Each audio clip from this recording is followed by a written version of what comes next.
जय हिंद। ट्विटर पर भारत में बवाल, झूठा कौन, जैक डोर्सी या बीजेपी। ट्विटर को लेकर इसके पूर्व सीईओ जैक डोर्सी के एक बयान से भारत में फिर से हंगामा मच गया है। डोर्सी ने आरोप लगाया है कि कुछ ट्विटर खातों और ट्वीट को हटाए जाने को लेकर मोदी सरकार ट्विटर पर दबाव डाल रही थी। इस पर कांग्रेस सहित तमाम विपक्षी ने जोरदार हमला किया है। डोर्सी का बयान मुद्दा बना तो सरकार जैक डोर्सी के बयान को सफेद झूठ करार दे दिया। तो सवाल है कि क्या सच में जैक डोर्सी झूठ बोल रहे हैं या फिर बीजेपी सरकार झूठ बोल रही है। पूर्व केंद्रीय मंत्री कपिल सिब्बल ने जैक डोर्सी के इंटरव्यू पर प्रतिक्रिया देते हुए कहा कि डोर्सी के पास झूठ बोलने की कोई वजह नहीं, लेकिन सरकार के पास है। उन्होंने ट्वीट किया कि ट्विटर के पूर्व सीईओ जैक डोर्सी ने कहा, बीजेपी सरकार ने किसान आंदोलन के दौरान डराया कि भारत में ट्विटर के दफ्तर बंद करवा दिए जाएंगे, भारत में ट्विटर के कर्मचारियों के घर छापे मारेंगे। मंत्री ने दावे से इनकार किया है। एक के पास झूठ बोलने की कोई वजह नहीं है, दूसरे के पास झूठ बोलने की सारी वजहें हैं। यूट्यूब चैनल ब्रेकिंग पॉइंट्स में एक इंटरव्यू में जैक डोर्सी ने कहा कि ट्विटर को किसानों के विरोध और सरकार की आलोचना करने वाले खातों को ब्लॉक करने के लिए भारत सरकार ने कई अनुरोध मिले थे। उन्होंने यह भी कहा कि वे ट्विटर अकाउंट को बंद करने और भारत में उसके कर्मचारियों को घरों पर छापा मारने की धमकी भी दी गई थी। इंटरव्यू में जब उनसे ट्विटर प्रमुख के रूप में विदेशी सरकारों के दबाव के बारे में पूछा गया तो डोर्सी ने भारत को उदाहरण दिया। उन्होंने कहा, भारत एक ऐसा देश है जिसने किसान आंदोलन के दौरान हमसे कई अनुरोध किए। कुछ विशेष पत्रकार जो सरकार के आलोचक थे, उनके ट्विटर हैंडल को बैन करने को कहा था। ऐसा न करने पर हम भारत में ट्विटर को बंद कर देंगे जैसी धमकियाँ दी गई।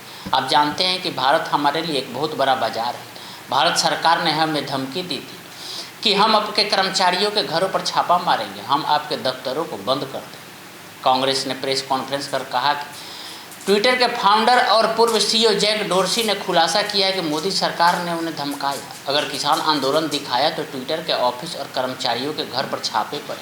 ट्विटर को भारत में बैन कर दिया जाएगा। जब देश के किसान अपने हक की लड़ाई लड़ रहे थे तो पीएम मोदी उनकी आवाज़ दबा रहे थे। रणदीप सिंह सुरजेवाला ने ट्वीट किया, मोदी सरकार ने ट्विटर को मजबूर किया किसान और किसान आंदोलन के खातों को बंद करने के लिए, सरकार की आलोचना करने वाले पत्रकारों के खाते बंद करने के लिए, नहीं तो ट्विटर और उसके कर्मचारियों पर छापा मारा जाए। यह बात ट्विटर के को फाउंडर और पूर्व सीईओ जैक डोर्सी ने एक टीवी इंटरव्यू में मानी है। क्या जवाब देगी मोदी सरकार?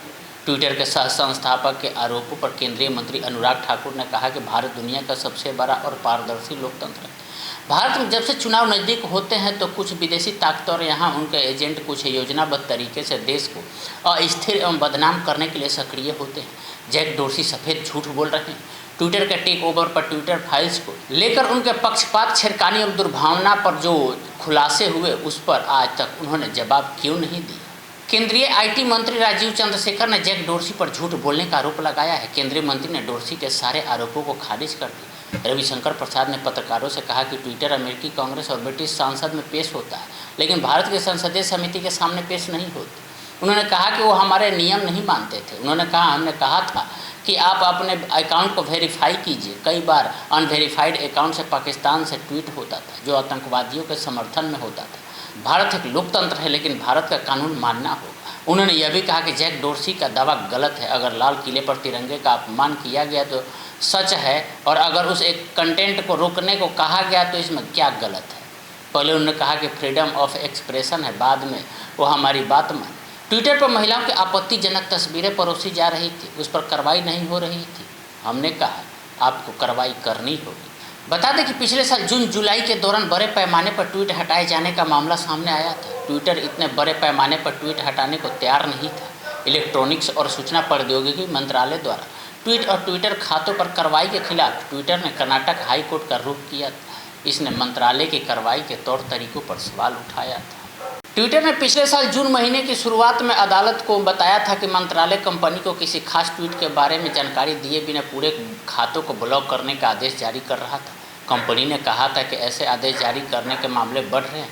तब ट्विटर की आपत्ति थी कि मंत्रालय किसी खास ट्वीट के बारे में जानकारी नहीं देता था कि आखिर उसमें क्या आपत्तिजनक है और किन वजहों से पूरे खातों को ब्लॉक किया जाए। कंपनी ने कहा था कई यूआरएल में राजनीतिक और पत्रकारिता संबंधी सामग्री होती है। इस तरह की जानकारी को ब्लॉक करना प्लेटफॉर्म के यूजरों को दी गई अभिव्यक्ति की स्वतंत्रता का घोर उल्लंघन है। बता दें कि ट्विटर द्वारा पिछले साल जुलाई में अदालत का रुख किए जाने से पहले जून महीने में केंद्र सरकार ने सोशल मीडिया प्लेटफॉर्म ट्विटर के कई पत्रकारों राजनेताओं और किसान आंदोलन के समर्थकों के ट्विटर अकाउंट ब्लॉक करने के लिए कहा था। इस बात की जानकारी ट्विटर द्वारा 26 जून को जमा किए गए एक दस्तावेज से सामने आई थी। इस संबंध में केंद्र सरकार की ओर से 5 जनवरी 2021 और 29 दिसंबर 2021 के बीच में ट्विटर से अनुरोध किया गया था। तब यह खबर न्यूज़ एजेंसी पीटीआई ने ट्विटर द्वारा ल्यूमेन डेटाबेस में जमा किए गए दस्तावेज के हवाले से दी थी। पिछले साल ही ट्विटर ने कहा था कि भारत में उसके प्लेटफॉर्म पर सक्रिय पत्रकारों और न्यूज़ आउटलेट्स के कंटेंट हटाने को लेकर दुनिया भर में सबसे ज़्यादा लीगल डिमांड्स की थी। ट्विटर ने कहा था कि यह लीगल डिमांड जुलाई से दिसंबर 2021 के बीच में की गई थी। सोशल मीडिया कंपनी ने कहा था कि भारत उन 5 देशों में शामिल है जिन्होंने ट्विटर को कंटेंट ब्लॉक करने का आदेश दिया। ट्विटर ने पिछले साल जारी अपनी ट्रांसपेरेंसी रिपोर्ट में यह बात कही थी। तो क्या ट्विटर के जो पूर्व सीईओ डॉर्सी हैं वो झूठ बोल रहे हैं या बीजेपी सरकार अपनी नाकामी छिपाने के लिए बात झूठ कह रही है? इसमें आपकी क्या प्रतिक्रिया है? आप हमें कमेंट के जरिए अपनी प्रतिक्रिया बताएं। अगर चैनल को सब्सक्राइब नहीं किए हैं तो सब्सक्राइब कर लें। बहुत बहुत धन्यवाद।